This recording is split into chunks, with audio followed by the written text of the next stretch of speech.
প্ৰজাঘৰ কোনেও নাটক কৰি লাভ নাই। দ্বিতীয় কথা, কোনেও ৰাজনীতি নকৰিব। যিসকলে ৰাজনীতি নকৰিব বুলি কৈ কাৰোবাক ৰক্ষণাবেক্ষণ দিবলৈ চেষ্টা কৰিছে তেওঁলোককো কৈছে, আপোনালোকেও ৰাজনীতি নকৰিব, কোনেও ৰাজনীতি নকৰিব, ৰাজনীতি কৰি লাভ নাই। এই কথাত এই যিটো সত্য, প্ৰকৃত যিটো ন্যায় প্ৰতিষ্ঠাৰ যিটো যাত্ৰা, ইয়াত এটা কথা এদিন জল পটকে মানুহৰ মাজত। ধন্যবাদ জ্ঞাপন কৰিছো। এয়া আছিল লুৰিণজ্যোতি গগৈ, অসম জাতীয় পৰিষদৰ সভাপতি লুৰিণজ্যোতি গগৈৰ আমি ভাষ্য সংগ্ৰহ কৰিছো। সেই ভাষ্য আমি আপোনালোকক শুনাইছো।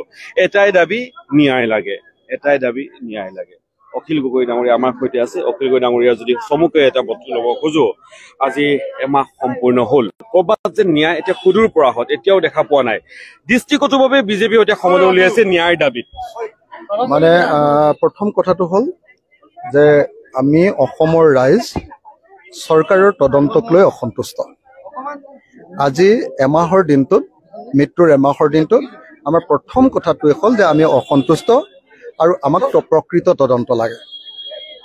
২, চৰকাৰে ৰাজনীতিকীকৰণ কৰা বন্ধ কৰক আৰু প্ৰকৃত ন্যায়ৰ কাৰণে জুবিনদাৰ যি মৃত্যুৰ তদন্ত, সেই তদন্ত শক্তিশালী কৰি গঢ়ি তোলক।